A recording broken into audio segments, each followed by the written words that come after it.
Salut, dragi prieteni! Sunt Alexandra, conducător de cerc la Centrul Orășănesc al Tinerilor Naturaliști. Și că toți suntem în prag de sărbători, pentru astăzi vă propun să faceți împreună cu copilașii voștri niște biscuiți cu ghimbir. Această rețetă am făcut-o săptămâna trecută într-un atelier practic cu copilașii și n-am putut să nu mă împărtășesc cu voi cu această rețetă.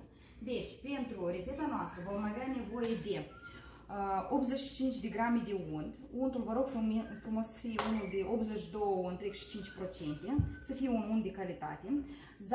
Zahăr eu pun peste tot în jumătate.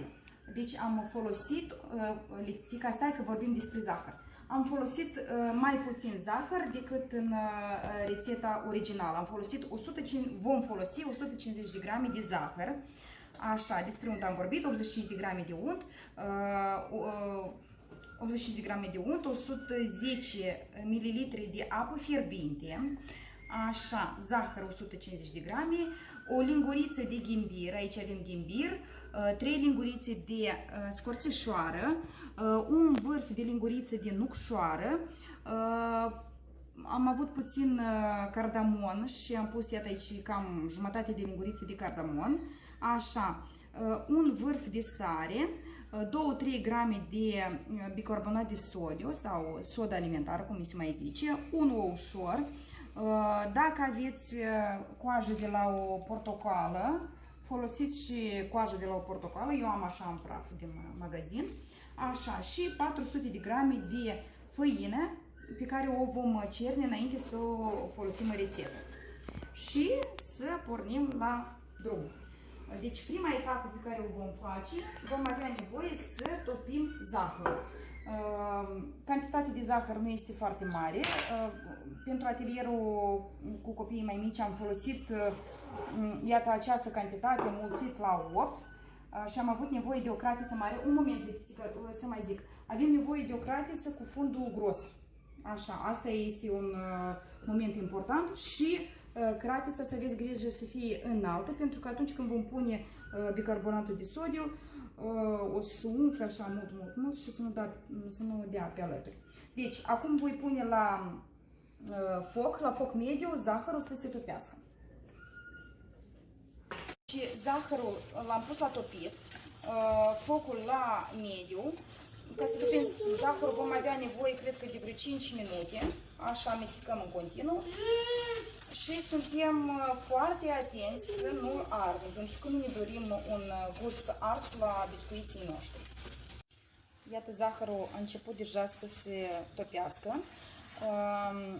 Vă rog tare mult, la această etapă lucrați dumneavoastră maturii, nu lăsați copiii, pentru că, iată, acum și zahărul se topește, devine lichid. Mai adăugăm și untul și în caz că se fac careva stropi care sar din crăticioara noastră, să știți că e foarte fierbinte și de dorit să fiți foarte cu mare grijă și pentru securitatea dumneavoastră, cât și de copii. Nu uităm că arsurile sunt periculoase.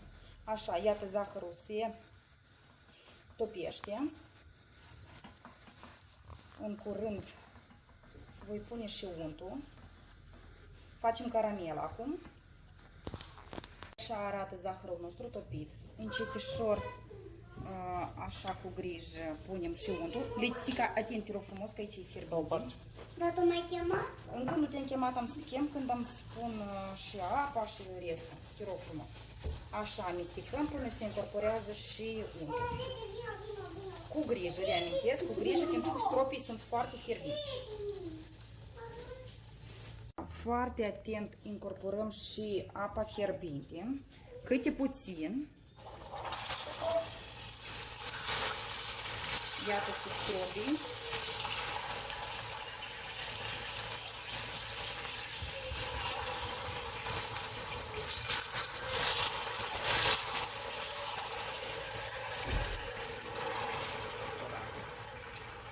Așa. Tot la această etapă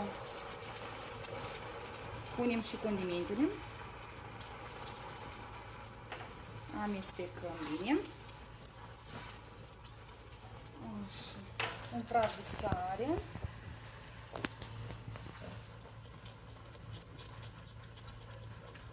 Așa. Iată, vedeți că și-a schimbat și culoarea. Așa, amestecăm foarte bine. Lăurica, aici e periculos, te rog frumos de pilotate. Așa. Și bicarbonatul de sodiu. Așa, iată, la momentul acesta o să se ridice toată compoziția asta noastră. Lăurica, te rog frumos, te rog la o parte. Așa. Continuăm să amestecăm.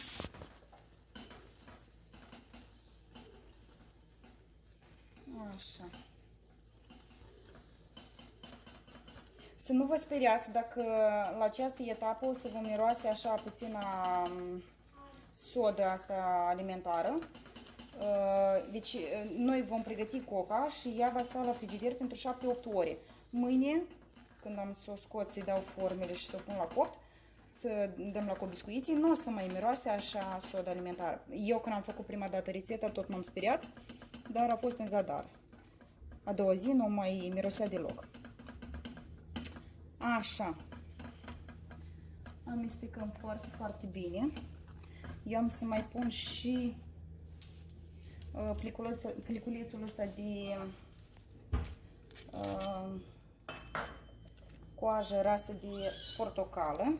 Așa, liniște, fetele, vă rog frumos. Și lăsăm pentru câteva minute ca această compoziție să se răcorească puțin, după care incorporăm și uite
așa am pus pe masă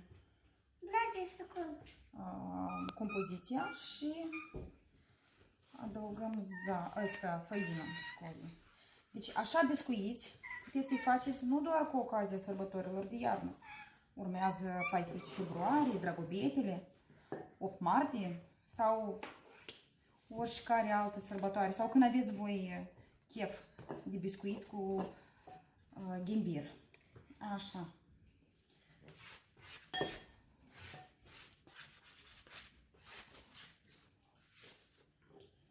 Reamintesc, nu facem compoziția foarte dură, trebuie să fie așa elastică. Am să mai incorporez încă puțin și mă opresc.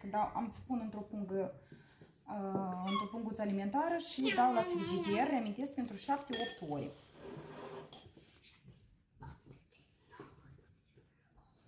Așa. Mai pun puțin. Deci aici am avut 400 de grame și cred că am pus vreo 350. Hai, mai pune tu niște. Mai pun încă o lingură și cred că e suficient. Așa. Da. Așa, bravo, mulțumesc. Hai și tu o linguriță, pune. Hai, Pune și tu. Mulțumesc. Of, mămică, pune Eu de 2 ori. Gata, ajunge. Bănuța la guriță când spun. Bine. Mulțumesc frumos ajutoarele mele. Gata, nimeni nu mai pune făină. Da.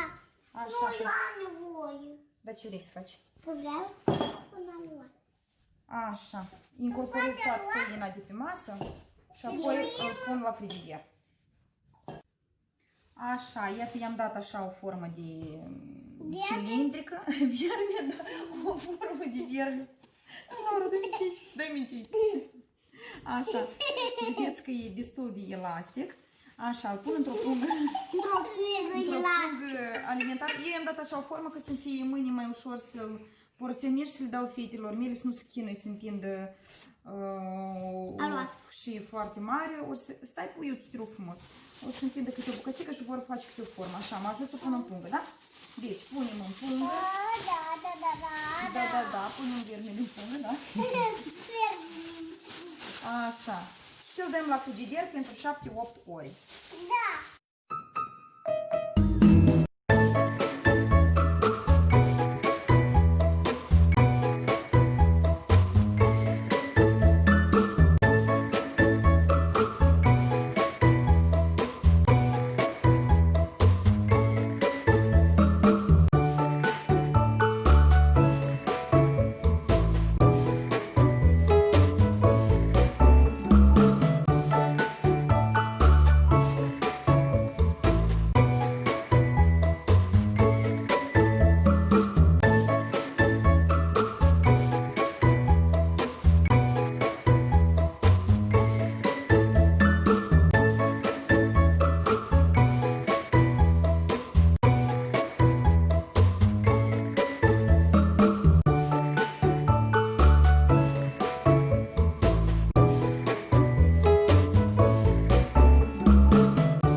Așa, cu bucata de aluat care a rămas iarăși o întindem și facem forme cât ne permite aluatul. Dăm biscuiții la copt. După ce îi scoatem din cuptor de la copt, vor fi fierbinți încă, îi punem pe un blat și îi lăsăm să se răcească și putem să-i decorăm. Cu cremă și niște beluți roturi. Eu vă propun să căutați pe YouTube, găsiți foarte multe tutoriale despre icing. Deci este vorba despre pudră de zahăr și albuș de ouă.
12 minute, timerul și temperatura.